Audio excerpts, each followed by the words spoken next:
Olá pessoal do canal Antônio Vieira, fazendo esse vídeo aqui depois de olhar vários vídeos sobre essa questão da ruptura, do colapso da barragem de Brumadinho e outras barragens da Vale, um drama, uma tragédia provavelmente poderia ser evitada se algumas providências tivessem sido tomadas, talvez outro tipo de solução tivesse sido tomado. Mas toda solução tem um compromisso com os custos.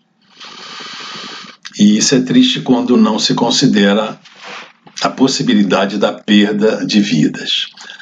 Então vamos começar a nossa gravação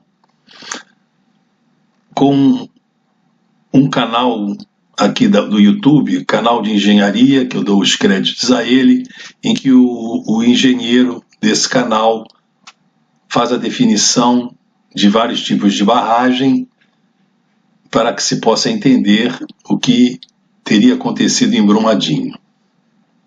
Modelos compostos por mais de um tipo, mas basicamente são esses três: barragem a montante, barragem a jusante e barragem de linha central. Eu vou explicar cada um desses tipos, mostrando aí os seus prós e contras. Vamos começar aí pela barragem a montante.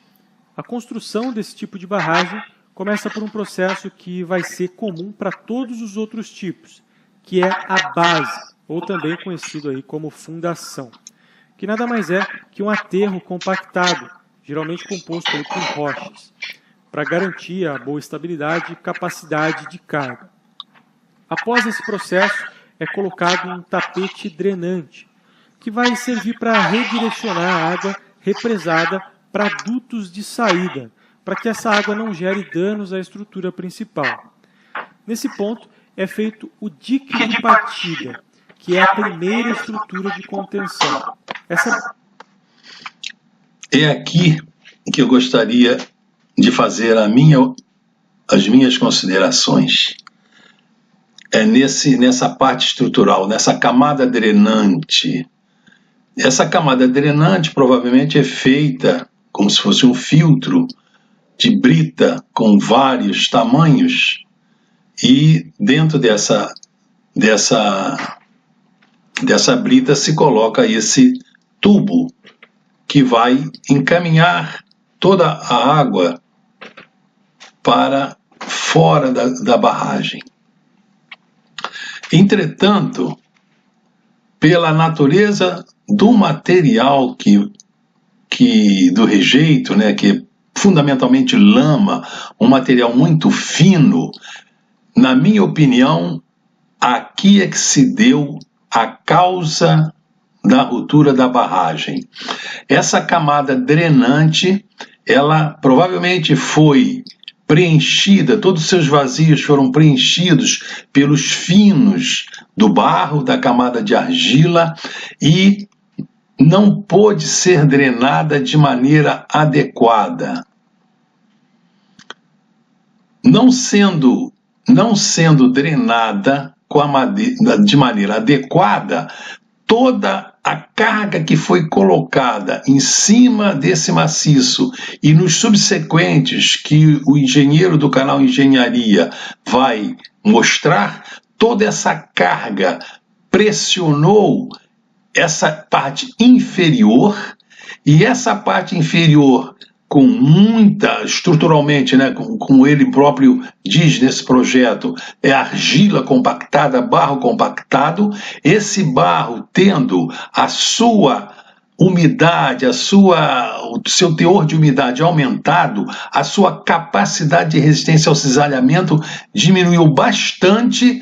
Então essa camada aqui de baixo, essa primeira aqui de baixo, chegou à ruptura, e ao romper, todas as outras camadas que ele vai explicar que ficam acima ruíram. Vamos escutar o restante da explicação do engenheiro. Barreira geralmente é feita com um aterro compactado ou um enrocamento, que é basicamente uma estrutura feita de pedra, Quando a barragem demanda uma maior capacidade, é feito um alteamento. Nesse caso, essa nova estrutura de contenção é construída com o próprio material de rejeito e é levantada a montante da primeira estrutura de contenção, ou seja, para dentro da barragem, acima inclusive dos rejeitos. Esse processo pode ser repetido várias e várias vezes durante a vida útil da barragem. Sempre que for necessário um aumento da capacidade, é feito um novo alteamento. Então, reparem que a carga colocada acima dessa cota da fundação é muito grande. Todos esses rejeitos e essas camadas de estruturas vão sendo umedecidas.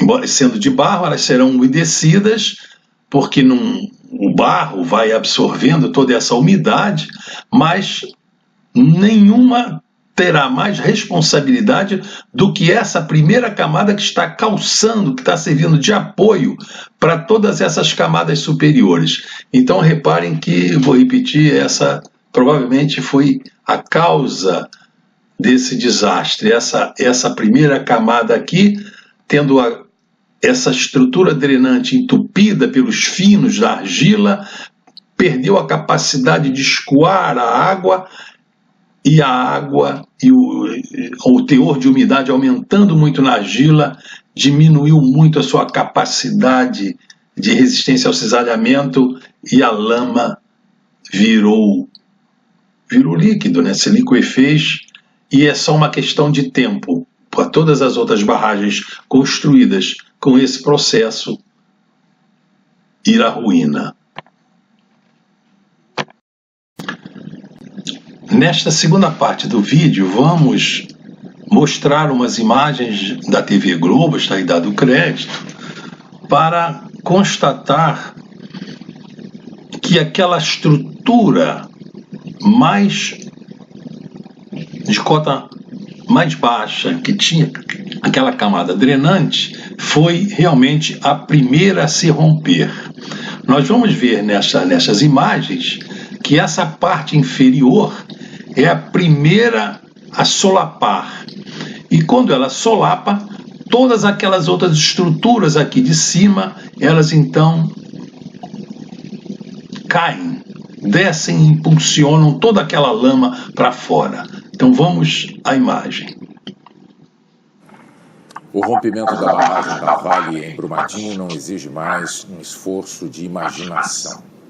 Nesta sexta-feira, exatamente uma semana depois do desastre, surgiram imagens que documentam a tragédia.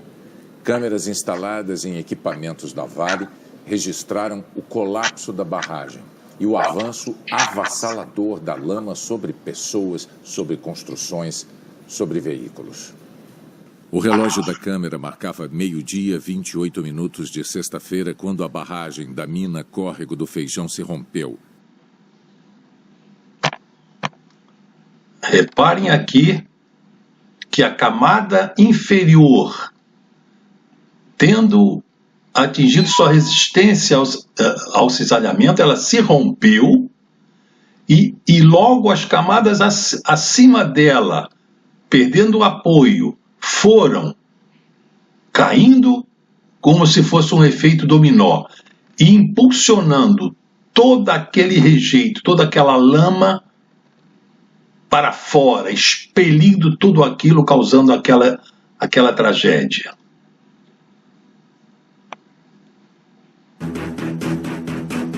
Sexta-feira, 25 de janeiro de 2019.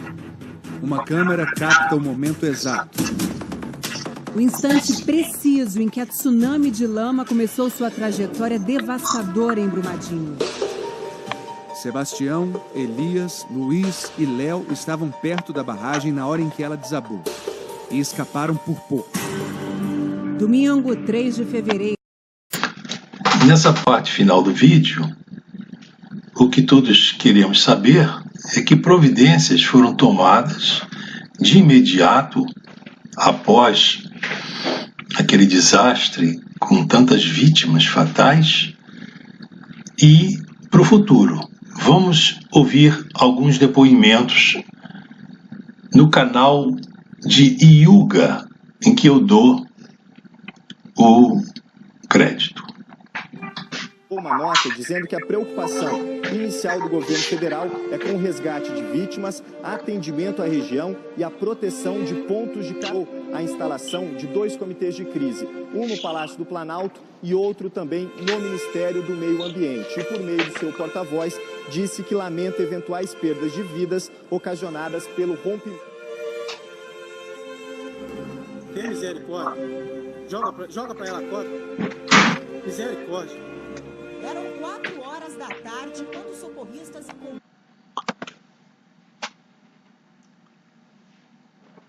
Foi um desastre de proporções muito grandes em termos de perdas de vida humana. As providências imediatas que o governo federal tomou, instalando um gabinete de crise e procurando dar o apoio imediato a essas vítimas, é um alento, é um conforto. Mas o que se quer para o futuro é que desastres como esses não ocorram. E o que fazer para que esses desastres não ocorram? É se dar mais valor à vida humana. Na análise de risco dos projetos, deve-se ter em mente que a vida humana é o que mais importa. Um exemplo que eu gostaria de dar para finalizar isso é de uma visita que uma missão militar fez a Israel para ver umas manobras do exército israelense, e lá vendo tanques simulando o combate, chamou a atenção dos observadores brasileiros que os motores, que o motor dos tanques israelenses ficavam na parte da frente, enquanto que os motores dos tanques brasileiros ficam atrás. E fez uma pergunta a um israelense: por quê que os tanques israelenses têm um motor na frente? Qualquer embate, esse tanque ficará fora de combate. E o instrutor israelense falou: mas ele protege os nossos soldados que estão lá dentro, que são muito caros para nós, são vidas que estão ali para defender a pátria e devem ter um valor muito maior do que um motor. Isso é para se refletir. É para se refletir e se ver o valor que deve ser dado à vida humana. Até a vista, pessoal, e o nosso consolo e as nossas preces para todas aquelas vítimas dessa barragem de Brumadinho.